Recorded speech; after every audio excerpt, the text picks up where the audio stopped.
അന്വേഷണം ആരംഭിച്ചപ്പോൾ മുതൽ ഈ അന്വേഷണത്തിന് തടയിടാനുള്ള എല്ലാ നീക്കങ്ങളും എക്സാലോജിക്കിന്റെയും CMRന്റെയും ഭാഗത്ത് നിന്ന് വളരെ കൃത്യമായി നടന്നതാണല്ലോ ഡാൻ.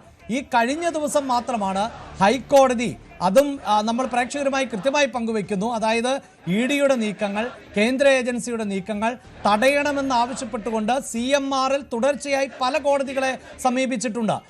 അങ്ങനെ സമീപിച്ചുവെങ്കിലും അവിടെയെല്ലാം തിരിച്ചടി CMRന് ഉണ്ടാകുന്നു. അപ്പോൾ മാത്രമാണ് EDക്ക് ഒരു പരിശോധന നടക്കാൻ സാധിക്കുന്നത്. അവിടെ ഡാൻ, ഇത്രമേൽ പ്രമാദമായ ഒരു കേസാണ്, തുടർച്ചയായി ദിവസങ്ങളിൽ ചർച്ച ചെയ്യപ്പെടുന്ന കേസാണ്. അവിടെ ED പിടിച്ചെടുക്കാൻ സാധ്യതയുള്ള ഒരു തെളിവിന്റെ അംശമെങ്കിലും ഉണ്ടെങ്കിൽ അത് നശിപ്പിക്കാൻ ശേഷിയുള്ളവരാണ് മറുഭാഗത്ത്. അത് മുഖ്യമന്ത്രിയുടെ മകളുടെ കമ്പനിയാകട്ടെ CMRലാകട്ടെ ഏതെങ്കിലും തരത്തിലുള്ള ഒരു തെളിവ് ശേഷിപ്പിക്കുമെന്നൊന്നും സാമാന്യമായി നമുക്ക് ചിന്തിക്കാൻ പറ്റില്ല. പക്ഷേ EDക്ക് ഒരു കേന്ദ്ര ഏജൻസി എന്ന നിലയിൽ നാളെ കോടതിക്ക് മുന്നിലേക്ക് എത്തേണ്ടതുണ്ട്. കോടതി ചോദ്യങ്ങൾ ചോദിക്കും. നിങ്ങൾ പരിശോധന നടത്തിയോ? തെളിവുകൾ ശേഖരിക്കാൻ ശ്രമിച്ചോ? അവിടെയാണല്ലോ ED ഈ പരിശോധന നടത്തുന്നത്. അതിനപ്പുറത്ത് രാഷ്ട്രീയമായി CPMO അല്ലെങ്കിൽ മറ്റ് പൊളിറ്റിക്കൽ പാർട്ടികളോ ഇതിനെ ഏത് തരത്തിലും കാണട്ടെ, പക്ഷേ ED എന്നത് ഒരു കേന്ദ്ര ഏജൻസിയാണ്. EDക്ക് ഔദ്യോഗികമായി കൃത്യനിർവഹണമുണ്ട്, തെളിവുകൾ ശേഖരിക്കേണ്ടതുണ്ട്. അതിന് ഇത്രയും നാൾ തടയിട്ടത് കോടതി മുഖേനയാണ്. അതുകൊണ്ട് തെളിവുകൾ ശേഖരിക്കുക, തെളിവുകൾ ലഭിക്കുക, അത് തീർച്ചയായും ആൾ സൂചിപ്പിക്കുന്ന പോലെ തെളിവുകൾ ലഭിക്കുന്നുവെങ്കിൽ അത് വലിയ തിരിച്ചടിയാണ്. തെളിവ് ലഭിച്ചില്ല എന്ന് കരുതി അതിനെ ഏതർത്ഥത്തിലാണ് CPMന് പ്രതിരോധിക്കാൻ പറ്റുക? ഇത്രയും നാൾ EDയെ പ്രതിരോധിച്ച് തെളിവുകൾ നശിപ്പിക്കണമെങ്കിൽ അതിന് കൃത്യമായി സമയമെടുത്തു കഴിഞ്ഞു ഡാൻ.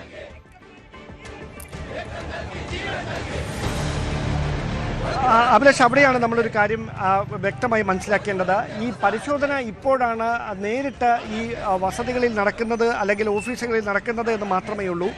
കൃത്യമായി ED ഒരു പരിശോധനയിലേക്ക് കടക്കുമ്പോൾ ആരുമായി ബന്ധപ്പെട്ടാണോ അന്വേഷണം നടക്കുന്നത് അവരുമായി ബന്ധപ്പെട്ട എല്ലാ കാര്യങ്ങളും ആ പരാതി ലഭിക്കുന്ന സമയം മുതൽ തന്നെ EDയുടെ കൃത്യമായ നിരീക്ഷണത്തിലായിരിക്കും. ആ നിരീക്ഷണങ്ങളുടെ ഒരു ഘട്ടത്തിൽ മാത്രമേ നേരിട്ട് ചോദ്യം ചെയ്യാനായി വിളിപ്പിക്കുകയോ അല്ലെങ്കിൽ റെയ്ഡുകളിലേക്ക് കടക്കുകയൊക്കെ ചെയ്യുള്ളൂ. എല്ലാ പരിശോധനകൾ നടത്തുമ്പോഴും അത് സ്വാഭാവികമാണ്. അതായത് ഈ ആരോപണം ഉയർന്നിരിക്കുന്ന വ്യക്തികളുടെ ബാങ്ക് അക്കൗണ്ട് വിവരങ്ങൾ, സാമ്പത്തിക സ്രോതസ്സുകൾ, അതോടൊപ്പം അവരുമായി ഏറ്റവും അധികം ഈ സാമ്പത്തിക ഇടപാടുകൾ നടത്തുന്നത് ആരൊക്കെ, ഇതടക്കമുള്ള കാര്യങ്ങളെക്കുറിച്ചൊക്കെ വളരെ കൃത്യമായ പരിശോധന നടത്തിയതിന് ശേഷം മാത്രമാണ് സാധാരണ ED റെയ്ഡുകളിലേക്കൊക്കെ കടക്കാറുള്ളൂ. പക്ഷേ എടുത്തു പറയേണ്ട കാര്യം, ഈ കൺവിക്ഷൻ റേറ്റ് എത്രയാണ്, ED നടത്തുന്ന അന്വേഷണങ്ങളുടെ കൺവിക്ഷൻ റേറ്റ് എത്രയാണ് എന്നതാണ് ഏറ്റവും പ്രധാനപ്പെട്ട ഒരു ആരോപണമായി ഇടതുപക്ഷം മുമ്പോട്ട് വെക്കുന്നത്. അത് സ്വാഭാവികമായി ഉയരുന്ന ഒരു ചോദ്യം തന്നെയാണ്. നമുക്കറിയാം, രാജ്യത്തിൻ്റെ പല ഭാഗത്തും EDയെ ആയുധമാക്കുന്ന തരത്തിലേക്ക്, ആയുധമാക്കുകയാണോ എന്ന് സംശയിക്കുന്ന തരത്തിലേക്ക് അന്വേഷണം നീളുന്നതൊക്കെ നമ്മൾ കണ്ടിട്ടുള്ളതാണ്. പക്ഷേ ഇവിടുത്തെ ഈ കേസിനെ വ്യത്യസ്തമാക്കുന്നത് നിലവിൽ നടത്തിയ പരിശോധനകളിൽ അല്ലെങ്കിൽ ഇതിനോടകം ഈ ആരോപണം ഉയർന്നു വന്നതിന് ശേഷം EDക്ക് ഇതുമായി ബന്ധപ്പെട്ട പരാതി ലഭിച്ചതിന് ശേഷം നടത്തിയ പരിശോധനകളിൽ എന്ത് കണ്ടെത്തി എന്ന ചോദ്യം ആദ്യഘട്ടം മുതൽ കോടതി ഉന്നയിക്കുന്നതാണ്.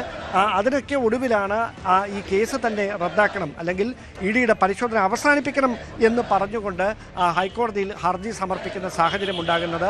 ആ ഹർജി തള്ളിയിടത്താണ് ഇങ്ങനെ ഒരു പരിശോധനയിലേക്ക് ED കടക്കുന്നത് എന്നതാണ് ഈ കേസിൻ്റെ ഒരു സ്ഥിതി സാഹചര്യം വ്യത്യസ്തമാക്കുന്നത്. അതാണ് ഞാൻ ആദ്യം സൂചിപ്പിച്ചത്. ഒരു വ്യക്തിയെ അല്ലെങ്കിൽ പൊതുസമൂഹത്തിൻ്റെ ഒരു വ്യക്തിയെ, അദ്ദേഹത്തിൻ്റെ കുടുംബത്തെ അവമതിപ്പുണ്ടാക്കുന്ന തരത്തിലേക്ക് അപമാനിക്കാനുള്ള ഒരു നീക്കമായി EDക്ക് ഒരു തരത്തിലും ഈ പരിശോധനകളുമായി മുമ്പോട്ട് പോകാൻ കഴിയില്ല. അങ്ങനെയൊക്കെ പോയാൽ അതുണ്ടാക്കാൻ പോകുന്ന രാഷ്ട്രീയ പ്രത്യാഘാതങ്ങൾ ചെറുതായിരിക്കില്ല.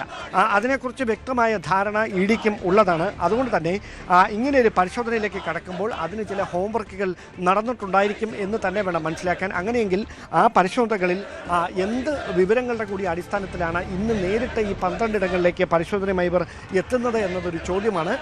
ഞാൻ നേരത്തെ സൂചിപ്പിച്ച പോലെ ഒരു തരത്തിലുള്ള ഒരു പ്രതികരണവും പരസ്യമായി ഉദ്യോഗസ്ഥരുടെ ഭാഗത്ത് നിന്ന് ഉണ്ടാകാൻ വഴിയില്ല.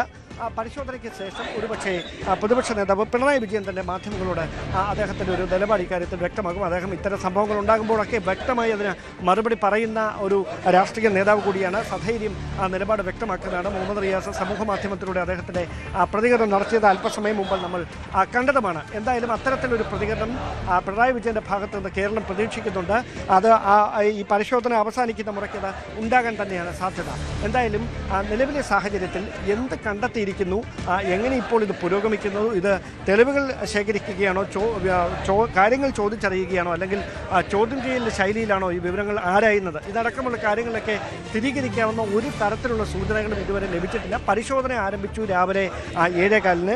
അത് ഏതാണ്ട് ഒരു 3 മണിക്കൂർ പിന്നിട്ട് ഇപ്പോഴും ഈ വീട്ടിൽ തുടരുന്നു എന്നത് മാത്രമാണ് സ്ഥിരീകരിക്കാവുന്ന വിവരം. അതിനപ്പുറത്തേക്ക് എന്ത് കാര്യങ്ങളാണ് അതിന് അകത്ത് നടക്കുന്നത് എന്നത് ടോപ്പ് സീക്രട്ട് ആയിട്ടുള്ള കാര്യങ്ങളാണ്. അതുകൊണ്ടാണ് ഞാൻ നേരത്തെ സൂചിപ്പിച്ചത്, ഒരു കാരണവശാലും ഈ പരിശോധനയ്ക്ക് ശേഷം ഉദ്യോഗസ്ഥരും ഒരു തരത്തിലുള്ള പ്രതികരണങ്ങൾ നടത്തില്ല. അത് അവരുടെ ശൈലിയല്ല.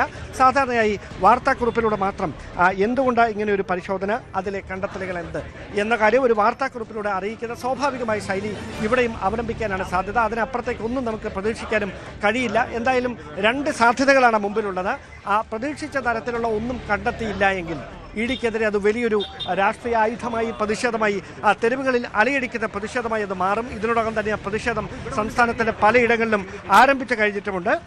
അതേസമയം ഈ സൂചിപ്പിക്കുന്ന പോലെ തന്നെ വലിയ പ്രതിഷേധമാണ്. കാരണം ഇവിടെ പരിശോധന നടത്തുന്നത് കേരളത്തിന്റെ മുഖ്യമന്ത്രിയായിരുന്ന 10 വർഷം മുഖ്യമന്ത്രിയായിരുന്ന പിണറായി വിജയന്റെ വസതിയിലാണ്. പിണറായി വിജയന്റെ മകൾ ഉൾപ്പെട്ടിട്ടുള്ള കേസിൽ ആണ് എൻഫോഴ്സ്മെന്റ് ഡയറക്ടറേറ്റ് ഇപ്പോൾ പരിശോധന നടത്തുന്നത്. സ്വാഭാവികമായും അവിടെ എല്ലാ വസതികളിലും പരിശോധന നടക്കുകയും ചെയ്യും. അങ്ങനെയുള്ള പരിശോധനകൾ ഇപ്പോൾ തുടർന്നുകൊണ്ടേ ഇരിക്കുകയാണ്. പക്ഷെ പലതവണ സമൻസ് അയക്കുകയും ഹാജരാകണമെന്ന് ആവശ്യപ്പെടുകയും ഒക്കെ ചെയ്യുമ്പോൾ അതിനെ കോടതിയിൽ ചലഞ്ച് ചെയ്യുകയായിരുന്നു CMRL അടക്കം നടത്തിയിട്ടുള്ളത് എന്നതാണ് മറ്റൊരു കാര്യം കൂടി കൃത്യമായും എടുത്തു പറയേണ്ടത്. ഒപ്പം കേന്ദ്ര ഏജൻസികളുടെ അന്വേഷണം, അതിൽ ഇൻവെസ്റ്റിഗേഷൻ, അതായത് സീരിയസ് ഫ്രോഡ് ഇൻവെസ്റ്റിഗേഷൻ ഓഫീസിന്റെ അന്വേഷണം ഒരു ഭാഗത്ത് നടക്കുന്നുണ്ട്. അതോടൊപ്പം തന്നെയാണ് ആദായ നികുതി വകുപ്പിന്റെയും അന്വേഷണം നടക്കുന്നത്. എൻഫോഴ്സ്മെന്റ് ഡയറക്ടറേറ്റിന്റെ അന്വേഷണം പുരോഗമിച്ചുകൊണ്ടിരിക്കുന്നത്. നിരവധിയായ ചോദ്യങ്ങൾ ഇതിനു മുമ്പ് തന്നെ ഉയർത്തിയിട്ടുള്ളതാണ്. എന്തുകൊണ്ടാണ് ഇങ്ങനെ ഒരു കരാർ ഉണ്ടായിരുന്നുവെങ്കിൽ ആ കരാർ ഡയറക്ടർ ബോർഡ് അറിയാതെ പോയത്? ഈ തീരുമാനത്തിന്റെ മിനിറ്റ്സ് എവിടെയാണ്? എന്തുകൊണ്ട് ഇത്തരം കണക്കുകൾ ഓഡിറ്റ് ചെയ്യപ്പെട്ടിട്ടില്ല? പൊതുയോഗങ്ങൾ അംഗീകരിച്ചിട്ടില്ല? കമ്പനിയുടെ പേരിൽ ഇങ്ങനെ വ്യാജരേഖയുണ്ടാക്കിയത് എന്തിനു വേണ്ടിയാണ്? ഈ പണം, അതായത് ഈ 1.7 കോടി രൂപ 2017 മുതൽ 20 വരെയുള്ള കാലഘട്ടത്തിൽ എക്സാലോജിക്ക് കൈപ്പറ്റിയെങ്കിൽ അതിന് മറുപടിയായി ആ പണം സ്വീകരിച്ചതിൻ്റെ പേരിലുള്ള സേവനം എന്ത്? ആ സേവനം നൽകിയതിന് എന്ത് തെളിവ്? ഇത്തരം ചോദ്യങ്ങൾക്കൊന്നും എക്സാലോജിക്കിൻ്റെ ഭാഗത്തു നിന്നും മറുപടിയും ഇതുവരെ നൽകിയിട്ടില്ല എന്നതാണ് ഏറ്റവും എടുത്തു പറയേണ്ട വിവരം. ആ ഒരു പശ്ചാത്തലത്തിൽ കൂടിയാണ് ED അന്വേഷണവുമായി മുന്നോട്ട് പോകുന്നത്. അതേസമയം നേരത്തെ ഡാൻ സൂചിപ്പിക്കുന്ന പോലെ ED അന്വേഷിക്കുന്ന കേസുകളിൽ കണ്ടെത്തലുകളിലേക്ക് പോകുന്നത് എത്ര ശതമാനം എന്ന ചോദ്യമാണ് ഇവിടെ CPIM ഉന്നയിക്കുന്നത്. സാമ്പത്തിക തട്ടിപ്പ് കേസുകളിൽ കൃത്യമായ കണ്ടെത്തലുകളിലേക്ക് പോവുക എന്നത് അങ്ങേയറ്റം പ്രയാസകരമാണ് എന്നതും ഇത്തരം തട്ടിപ്പുകൾക്ക് തെളിവുകൾ ശേഖരിക്കുക എന്നതും പ്രയാസകരം. കൂടുതൽ വാർത്തകൾക്ക് News 18 Keralam YouTube channel subscribe ചെയ്യുക.